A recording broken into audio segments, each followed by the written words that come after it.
መጽሐፈ ነገሥት ካልዕ ምዕራፍ 5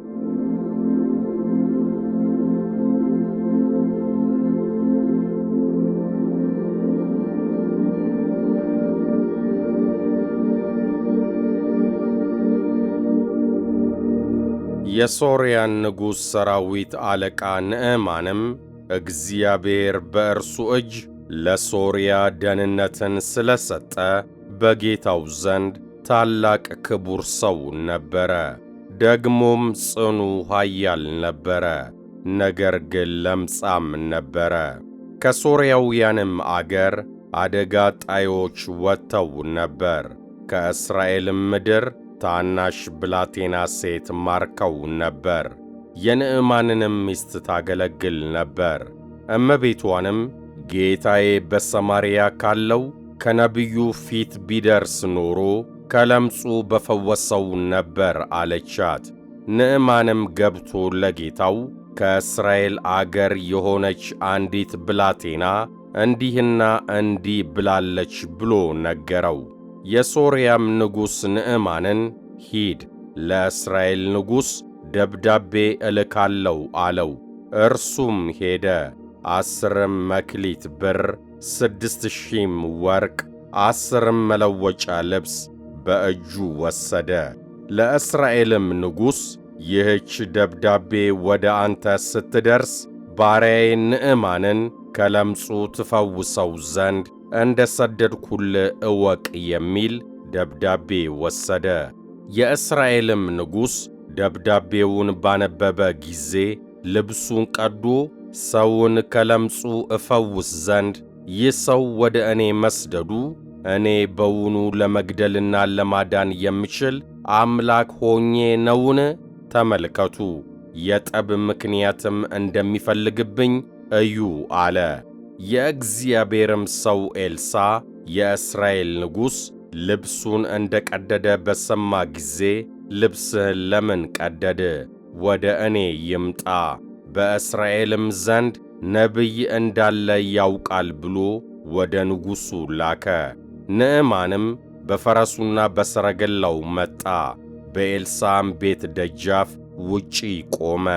ኤልሳዕም ሂድ፣ በዮርዳኖስም 7 ጊዜ ታጠብ፣ ሥጋህም ይፈወሳል፣ አንተም ንጹሕ ትሆናለህ ብሎ ወደ እርሱ መልእክተኛ ላከ። ንዕማን ግን ተቈጥቶ ሄደ፣ እንዲህም አለ፣ እነሆ ወደ እኔ የሚመጣ ቆሞም የአምላኩን የእግዚአብሔርን ስም የሚጠራ የለምጹንም ስፍራ በእጁ ዳሶ የሚፈውሰኝ መስሎኝ ነበር። የደማስቆ ወንዞች አባናና ፋርፋ ከእስራኤል ውኆች ሁሉ አይሻሉምን? በእነርሱስ ውስጥ መታጠብና መንጻት አይቻለኝም ኖሮአልን? ዘወርም ብሎ ተቈጥቶ ሄደ። ባሪያዎቹም ቀርበው አባት ሆይ ነቢዩ ታላቅ ነገርስ እንኳን ቢነግርህ ኖሮ ባደረግከው ነበር። ይልቁንስ ታጠብና ንጹሕ ሁን ቢልህ እንዴት ነዋ ብለው ተናገሩት። ወረደም። የእግዚአብሔርም ሰው እንደ ተናገረው በዮርዳኖስ 7 ጊዜ ብቅ ጥልቅ አለ።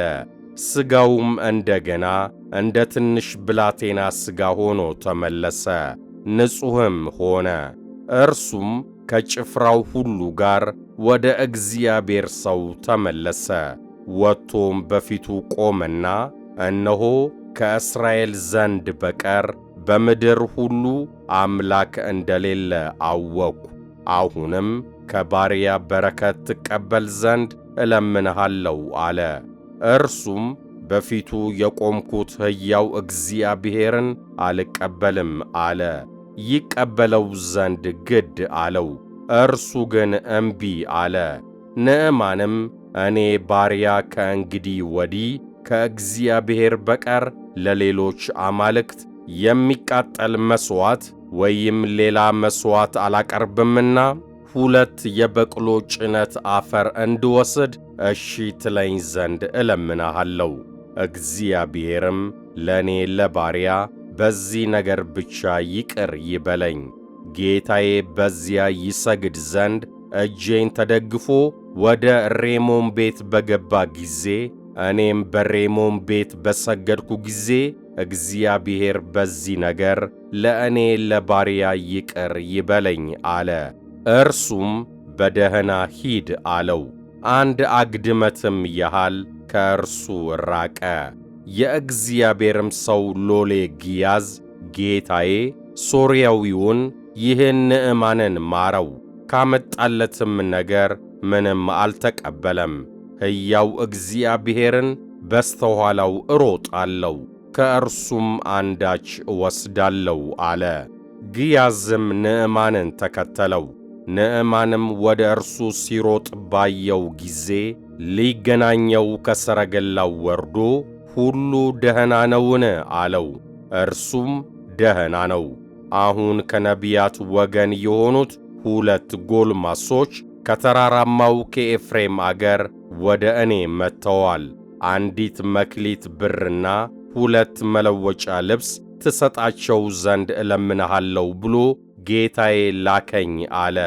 ንዕማንም 2 መክሊት ትወስድ ዘንድ ይፈቀድልህ አለ። ግድ አለውም።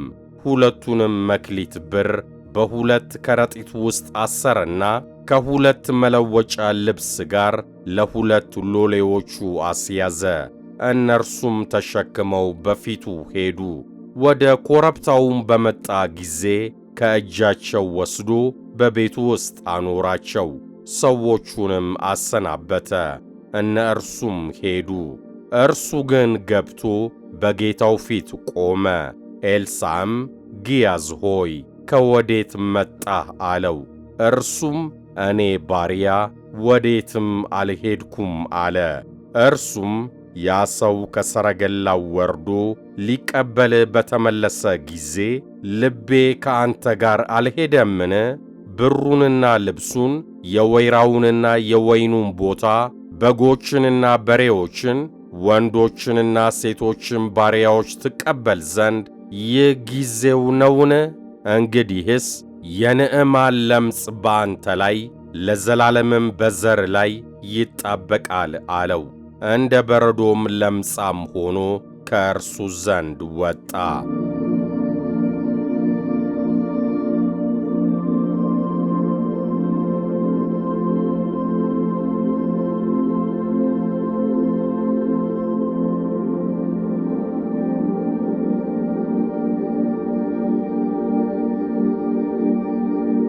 መጽሐፈ ነገሥት ካልዕ ምዕራፍ 6 የነቢያትም ልጆች ኤልሳዕን እነሆ በፊትህ የምንቀመጥበት ስፍራ ጠቦናል፣ ወደ ዮርዳኖስም እንሂድ፣ ከእኛም እያንዳንዱ ከዚያ ምሰሶ ያምጣ፣ የምንቀመጥበትንም ስፍራ በዚያ እንሥራ አሉት። እርሱም ሂዱ አለ። ከእነርሱም አንዱ አንተ ደግሞ ከእኛ ከባሪያዎች ጋር ለመሄድ ፍቀድ አለ። እርሱም እሄዳለሁ አለ። ከእነርሱም ጋር ሄደ። ወደ ዮርዳኖስም በደረሱ ጊዜ እንጨት ቈረጡ። ከእነርሱም አንዱ ምሰሶውን ሲቈርጥ የምሳሩ ብረት ወደ ውሃው ውስጥ ወደቀ። እርሱም ጌታዬ ሆይ ወየው ወየው የተዋስኩት ነበረ ብሎ ጮኸ። የእግዚአብሔርም ሰው የወደቀው ወዴት ነው አለ። ስፍራውንም አሳየው። እንጨትም ቈርጦ በዚያ ጣለው። ብረቱም ተንሳፈፈ። እርሱም ውሰደው አለ። እጁንም ዘርግቶ ወሰደው። የሶርያም ንጉሥ ከእስራኤል ጋር ይዋጋ ነበር። ከባሪያዎቹም ጋር ተማክሮ በዚህ ተደብቀን እንሰፍራለን አለ። የእግዚአብሔርም ሰው ሶርያውያን በዚያ ተደብቀዋልና በዚያ ስፍራ እንዳታልፍ ተጠንቀቅ ብሎ ወደ እስራኤል ንጉሥ ላከ። የእስራኤልም ንጉሥ የእግዚአብሔር ሰው ወደ ነገረው ስፍራ ሰደደ። 1 ጊዜም ሳይሆን 2 ጊዜም ሳይሆን በዚያ ራሱን አዳነ። የሶርያም ንጉሥ ልብ ስለዚህ እጅግ ታወከ። ባሪያዎቹንም ጠርቶ ከእኛ ዘንድ ከእስራኤል ንጉሥ ጋር የተወዳጀ እንዳለ አትነግሩኝምን? አላቸው።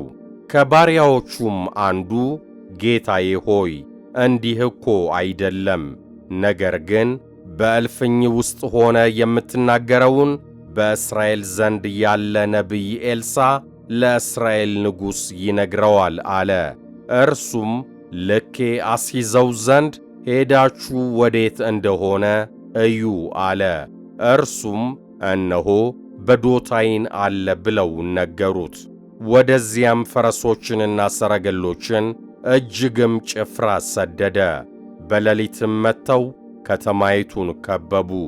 የእግዚአብሔር ሰው ሎሌ ማለዳ ተነስቶ በወጣ ጊዜ እነሆ በከተማይቱ ዙሪያ ጭፍራና ፈረሶች ሰረገሎችም ነበሩ።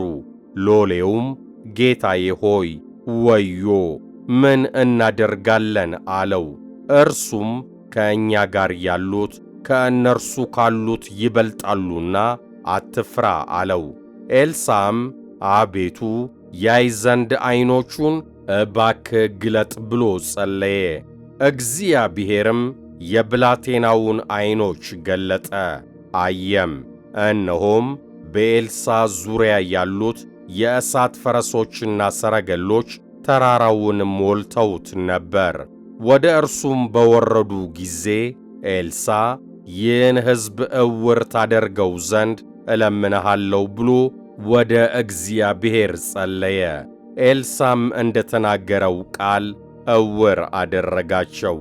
ኤልሳዕም መንገዱ በዚህ አይደለም፣ ከተማይቱም ይህች አይደለችም፣ የምትሹትን ሰው አሳያችሁ ዘንድ ተከተሉኝ አላቸው።